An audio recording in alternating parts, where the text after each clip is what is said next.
This is the Good Neighbor Podcast, the place where local businesses and neighbors come together.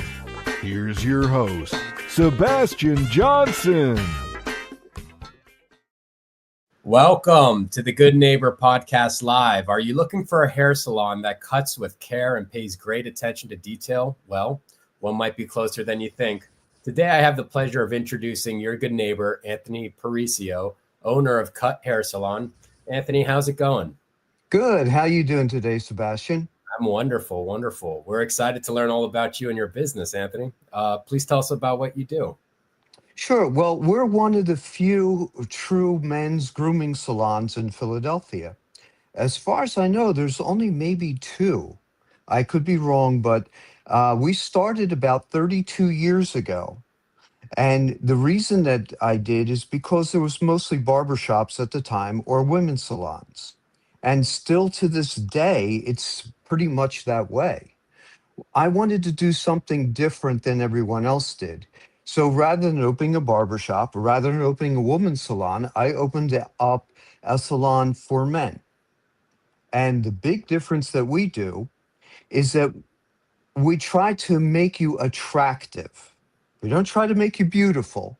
You know, God already did that. That's on the inside.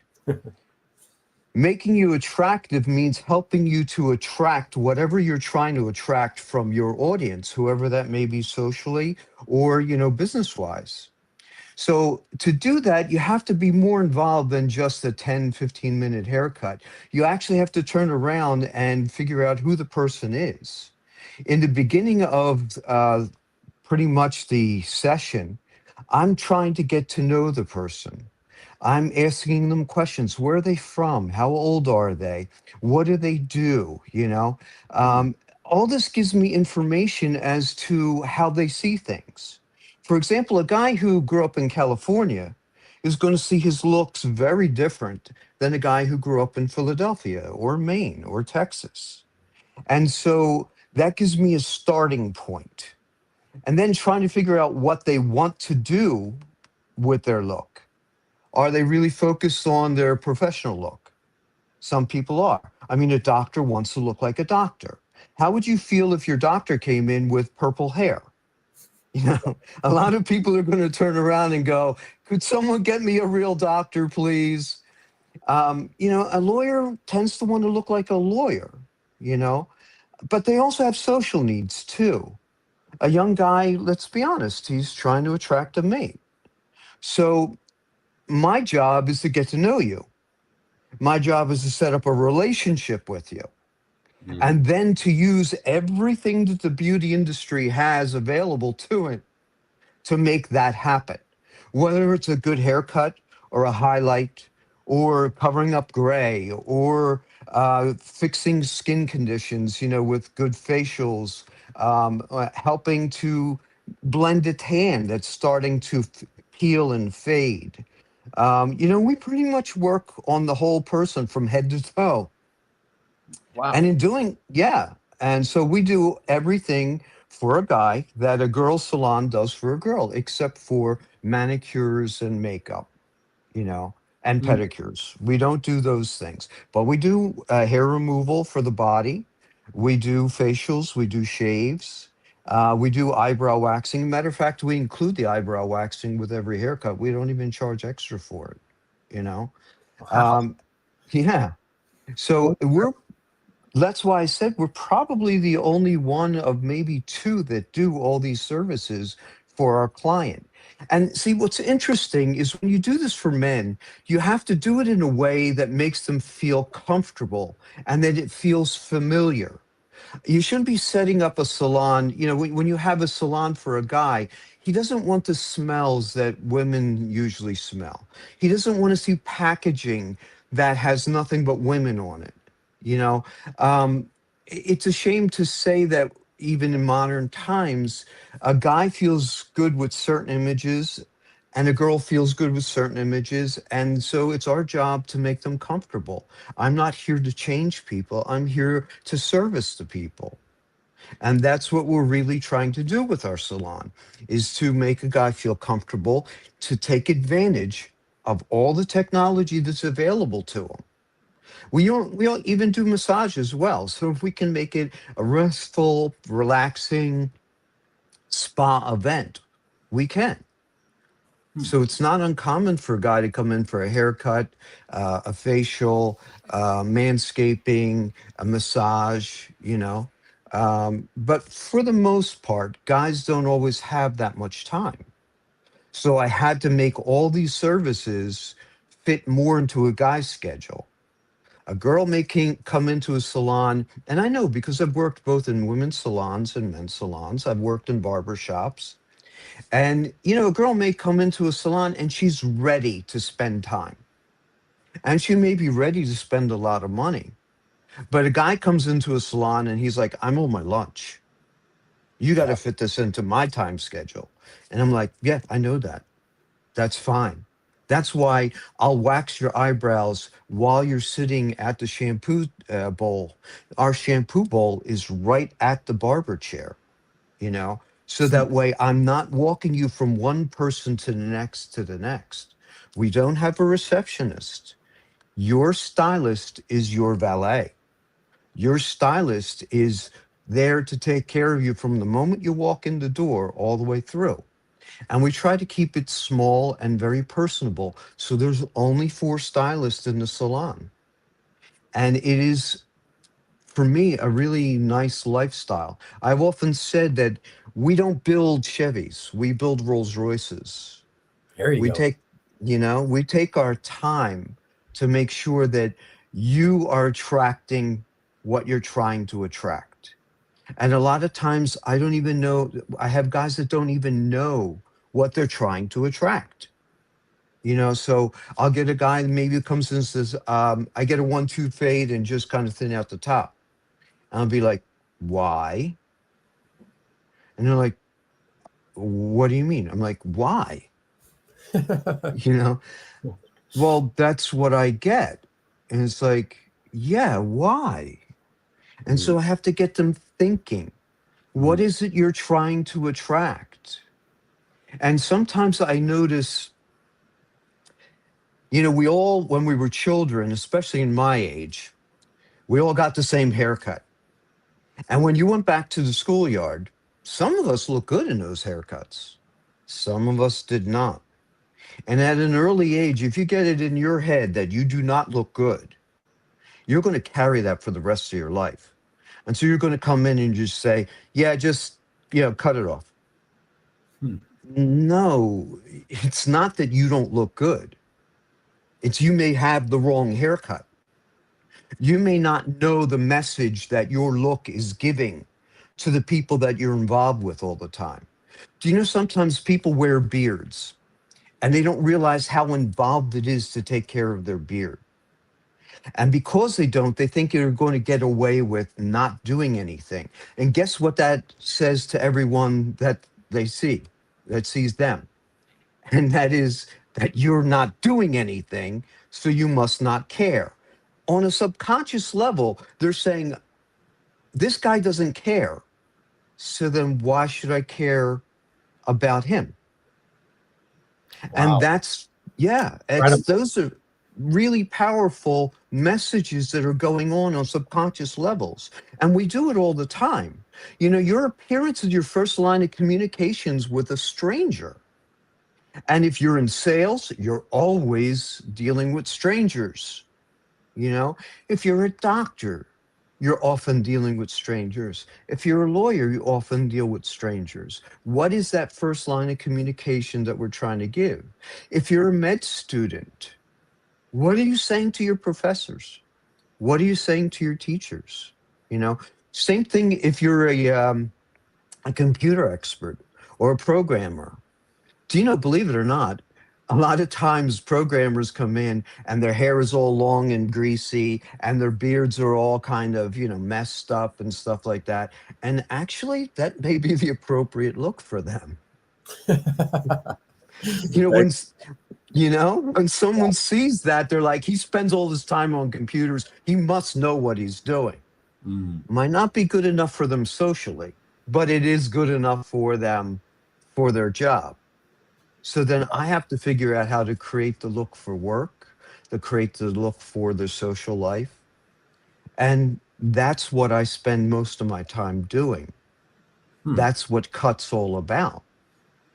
Incredible. Um, Absolutely fascinating, Anthony. I've never heard anything quite like it. How did you get into this industry? well, originally, I had a head full of steel wool. And so at 13, I'm going into high school with a head full of steel wool. I was 100 pounds overweight and so on. So in eighth grade, I lost 100 pounds and I went on a quest to how to make my hair look better. Hmm. No one seemed to know what they were doing. Most of the people I was going to at the time were barbers. And that was in an era where longer hair was coming in and barbers had no idea. So then I went to beauty salons and they didn't understand guys' looks either. But most of all, no one seemed to understand my hair.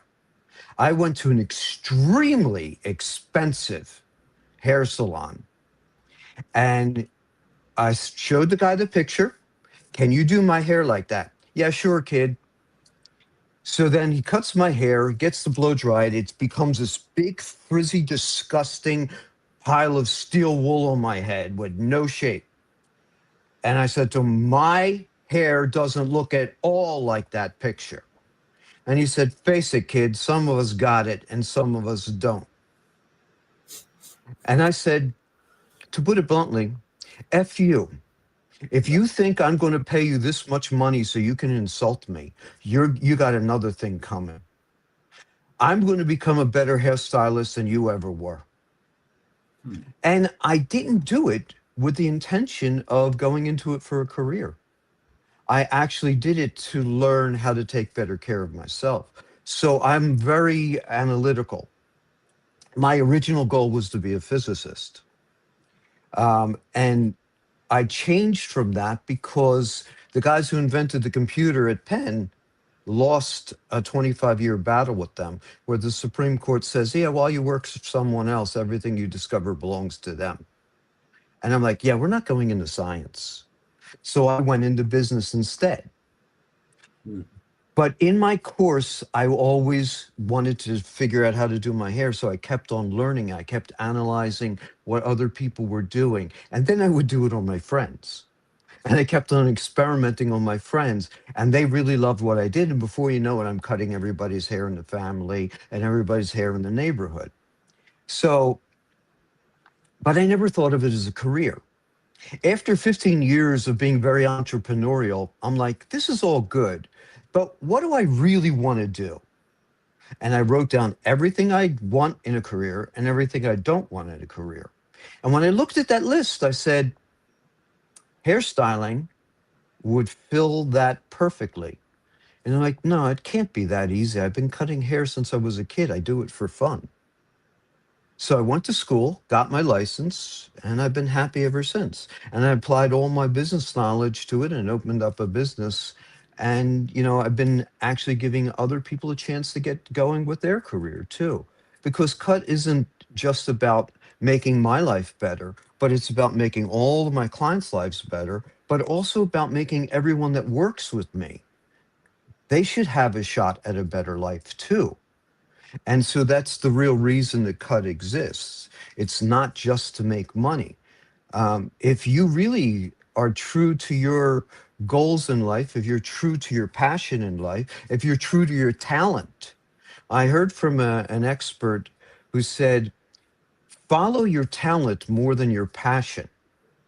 Because just because you're passionate about something doesn't mean that you're necessarily talented. However, you can become passionate about anything. So go after your talent and learn to become passionate about your talent. And so that's what I did. And Yeah. so that's what I'm doing now. Well, it feels like this is really a deep part of you. This is not, like you said, I mean, it sounds like a passion in some sense, but it is like an innate skill at the same time, isn't it? I mean, you've always had a real interest in cutting hair. What would you say are some of the myths or misconceptions in cutting hair, your industry, what you do? Well, first of all, that anyone should be wearing the latest trend. Uh, As soon as we go into school and learn how to cut hair, the next things we're doing is we may be taking advanced classes on all the modern hairstyles. And then when we come back into the salon, we're right away ready to put this is the latest trend. This is what's coming out of England. This was coming out of Paris. And it's like, yeah, that doesn't necessarily fit that guy.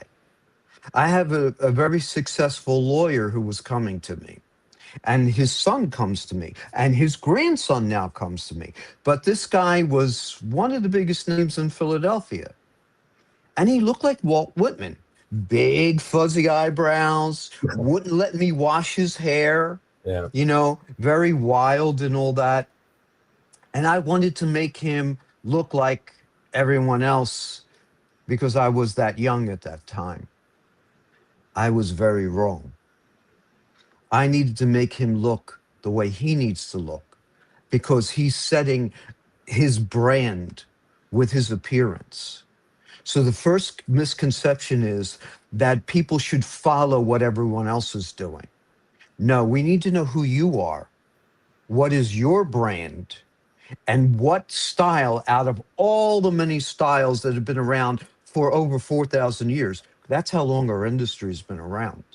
We've been coloring hair, doing makeup and all that since the Egyptians, okay? There's nothing new, but we have a lot in our repertoire.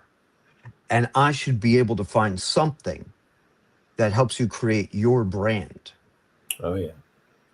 I love it. Well, we know marketing is the heart of every business, right? So like who exactly is your target audience? Is no one's untouchable? Yes, but I would say that first of all, our market audience is men because they're being underserved. Mhm. Okay. Women have plenty of places to go to. We'll never turn a woman away because we're not going to insult someone who's nice enough to say that I want to give you money. Then we're going to do our best for you. However, we do focus on marketing towards men because many salons don't. And many barbershops have fallen into the old trends of barbershops, which is when you come in, they're about picking something that they do. What do you want? A 1-2 fade, a flat top, a crew cut, an undercut, a butch, a joey. What do you want? Do you got a picture? Do you have a picture? Show me your picture. Okay.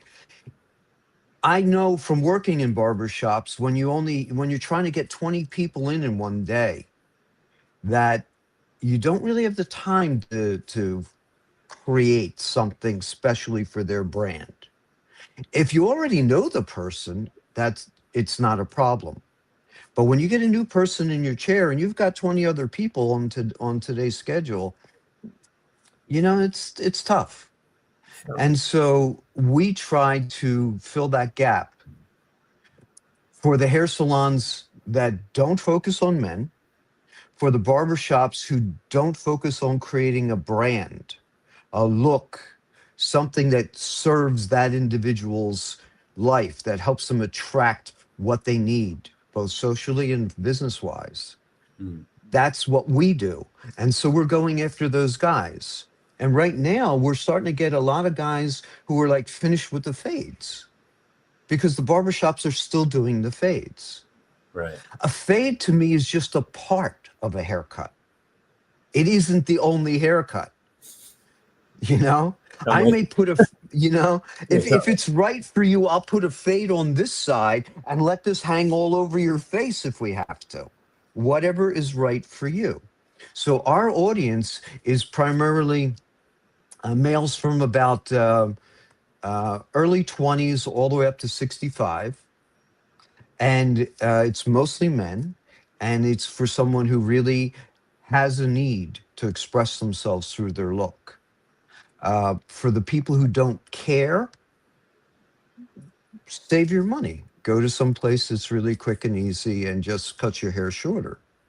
But I don't think most people are like that. I think most people do care. Yeah, I'm with you. And how would you say you attract these people? Number one always is by word of mouth. Okay. My client is my advertisement.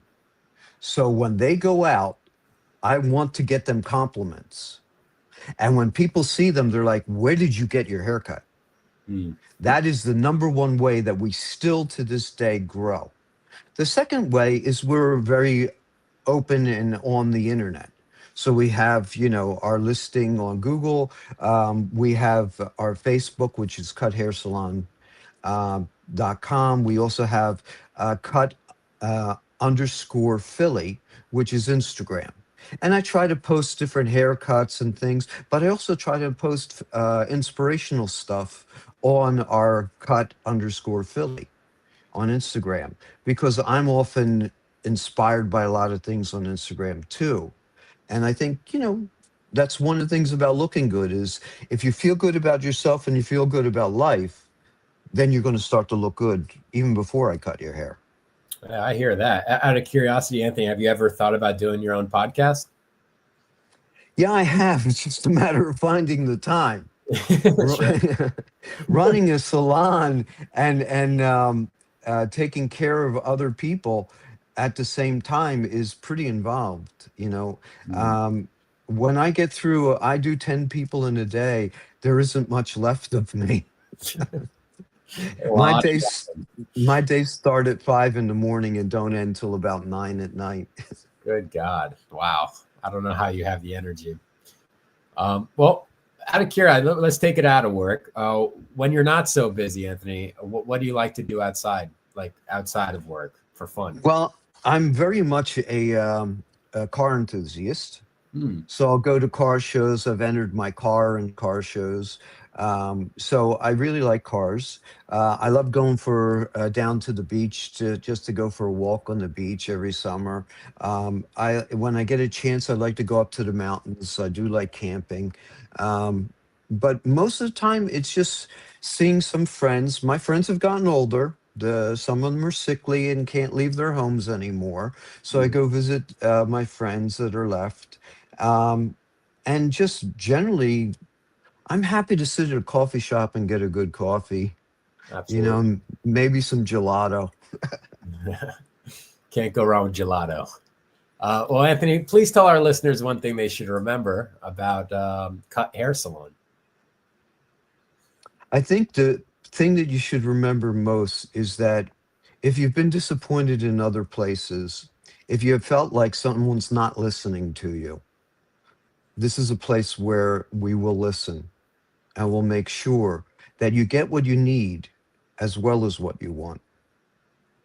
Love it. And now, how can our listeners learn more about your business? Well, the easiest thing to do would be to go to cuthairsalon.com, hit schedule now, and you could then contact us through the appointment system. You could see our webpage, see some of the haircuts that we've done. You could also look us up on Instagram at cut_Philly and see some of the things that we post on there as well. So that's the best way to do it. And we're at on 13th Street, just before Walnut. We're 204 South 13th Street. Got it. Well, Anthony, I really appreciate you being on the show. We wish you and your business the best moving forward. Thank you very much. It was really enjoyable, Sebastian. Thank you for doing this for all the businesses in our neighborhood. Thank you for listening to the Good Neighbor Podcast. To nominate your favorite local businesses to be featured on the show, go to gnpcentercity.com. That's gnpcentercity.com or call 215-305-8543.